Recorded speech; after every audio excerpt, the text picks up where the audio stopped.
sesuatu yang baik yang iya pasti. Assalamualaikum warahmatullahi wabarakatuh. Waalaikumsalam. Perkenalkan, nama saya Nabila Sawarasma dari kelas 10 aja. Ingin apa Bu? Menyampaikan Menyampaikan pendapat saya tentang krisis pangan yang opininya Ananda. opini saya tentang krisis pangan yang ada di Indonesia. Menurut saya krisis pangan yang ada di Indonesia kemungkinan besar bisa terjadi. Ya, karena yang pertama faktornya keadaan petani sendiri. Jadi banyak anak muda sekarang yang malah melepas idenya menjadi petani. Itu salah satu faktor yang membuat Indonesia juga akan mengalami krisis pangan. Lalu ada juga kenapa sih memang kalau mau jadi petani? Yang pertama pupuknya mahal, lalu tanah yang semakin menyempit, kemudian harga barang yang jatuh, kayak misalnya dari petani tuh harganya 5.000, tiba-tiba nanti dijual ke Bulog gitu ya, terus dinaikin harganya, jadi petaninya nggak dapat untung. Itu merupakan salah satu faktor yang bisa menjadikan Indonesia mengalami krisis pangan. Ada lagi yang mau disampaikan? Udah. Oke, kita beri aplaus.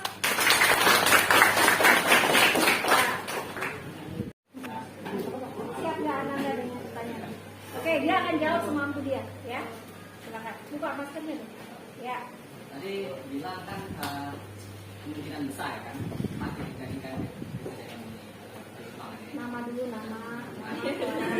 Ya, berdiri, silakan. Nama saya laporan yang jadi penting dan saya ingin bertanya. Tadi Mulai kenapa pakai jaket? ya. Ya, gantengnya kurang ya kan? Nah, buka. Nah, tuh. Ada lagi Bu Oke, ya. Silakan Novel. Tadi bilang kan kemungkinan besar kan akan terjadi keuangan. Nah, jika benar akan terjadi, apakah Indonesia bisa pulih atau Indonesia bisa selamat setelah itu selesai?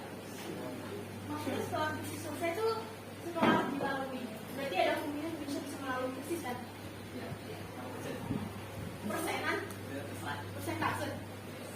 Aku nggak ngomong persentase. selesai. Ya mungkin estimasi ya lebih tepatnya.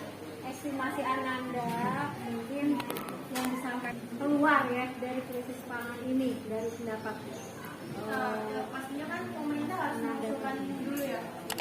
Misalnya Solusinya gitu mungkin. ya misalnya pemerintah mensejahterakan petani-petani agar mungkin remaja-remaja yang akan datang ini bisa lebih tertarik dengan pertanian. Siap nandur tanah nggak kalian?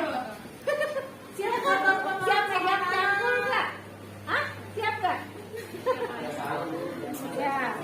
Ya mungkin ada yang belum pernah lihat cangkul, ada nggak yang belum pernah lihat? Cangkul ya kan? Pasti kan kalau petani eratnya dengan cangkul, arit ya kan? Ya.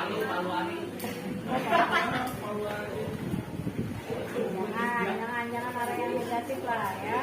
Sangkain sekolah kita sana lagi ya. Jangan. Oke, ya jadi ada apa asumsinya yang lain?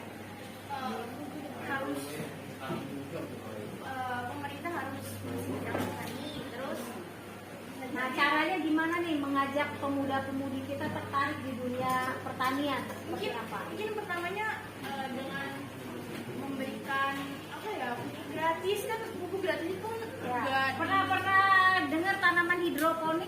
ya, Nah, hah? Jujur. Oh, yang enggak. Iya kan benar ya. Nah, hidroponik itu kita bisa menanam dengan wadah yang terbatas, ya kan? Nah, seperti misalnya botol-botol bekas ya, botol-botol minuman ini, bekas minuman, ini bisa kita gunakan sebagai wadah untuk menanam. Jadi sekarang ini pertanian modern itu nggak perlu pakai cangkul lagi, gitu loh. Dengan menggunakan wadah-wadah yang ada, itu kita bisa bercocok tanam, ya. Nah, kemudian pernah lihat orang nanam berbagai macam tanaman di atas genteng rumah? Nah, ya, di situ dia tanam itu semua, ya macam-macam. Tapi memang khusus seperti padi, ini memang nggak bisa, ya kan? Susah kalau padi. Nah, hanya tanaman-tanaman tertentu yang bisa kita tanam selain dari persawahan. Kalau persawahan kalian harus ikut turun di situ. Tapi di Jepang itu sawahnya tidak becek. Ya, ibu bukan katanya, alhamdulillah udah pernah ke sana. Jepang, Thailand itu tidak becek, pertaniannya tidak becek, ya. Jadi dia bagaimana dia bisa? Nah, justru tugas pemuda sekarang, bagaimana kalian tertarik dengan dunia pertanian, ya kan? Tapi tanpa mengotori, ya, nah, baju-baju kalian, gitu ya kan? Nah, gimana caranya? Nah, betul, teknologi, ya. Teknologi pertanian, teknologi tepat guna. Oke, lanjut. Jangan ibu nanti yang beropini ya. Yang lain, coba pancing temennya yang lain. Bicaranya yang perempuan, ayo. Calon-calon pemimpin yang wanita. Silakan bicara. Mungkin tertarik dengan dunia pertanian. Ya, kiat-kiatnya apa? Anda? Bisa terjun langsung ya. Mana? Tani. Nah, sekarang kita kan tinggal di kota Tangerang Selatan, ya kan? Jauh dari persawahan. Nah, gimana nih caranya? Ada sawah. Kakek saya petani, Bu. Oh, nah, tuh kita bisa berkunjung ya? Boleh nggak? Boleh berkunjung nggak kita ke sana? Boleh berkunjung nggak kita ke pesawahannya? Nggak tahu. Nah, di mana daerah mana?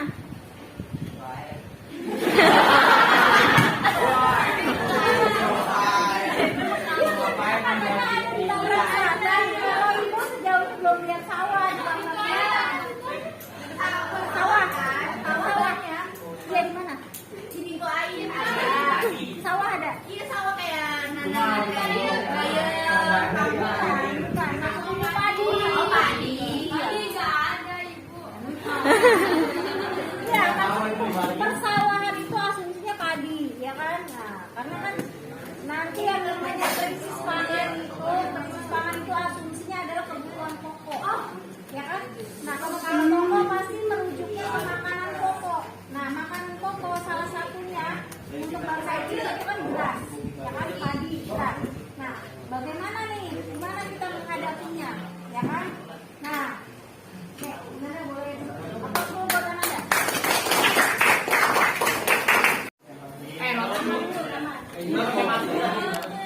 Masih ada buka. Ya kan udah dengar. Iya Bu, siap Bu. Oke, kita beri applause dulu ya.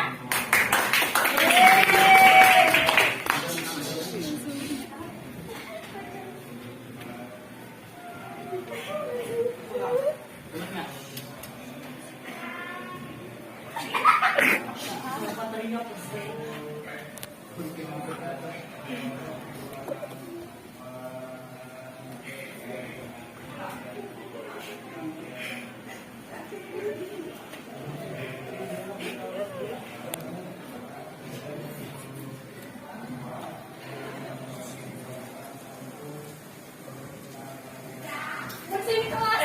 Yes.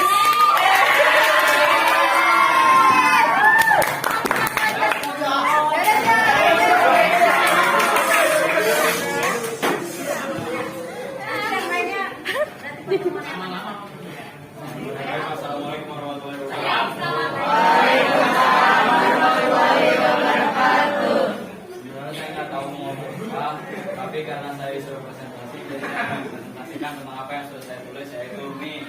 Jadi seperti yang tadi sudah dibilang oleh Ibu Novi bahwa mie itu bisa menjadi salah satu bahan pengganti nasi, karena di zaman sekarang sudah banyak sekali perusahaan-perusahaan besar atau perusahaan kecil juga, perusahaan rumahan yang menjajakan atau menjual mie untuk dijadikan makanan sehari-hari. Dan sering juga kita temui di setiap tempat ada yang namanya mie ayam atau mie instan yang dijual pada warung atau warung. Itu saja yang bisa saya sampaikan karena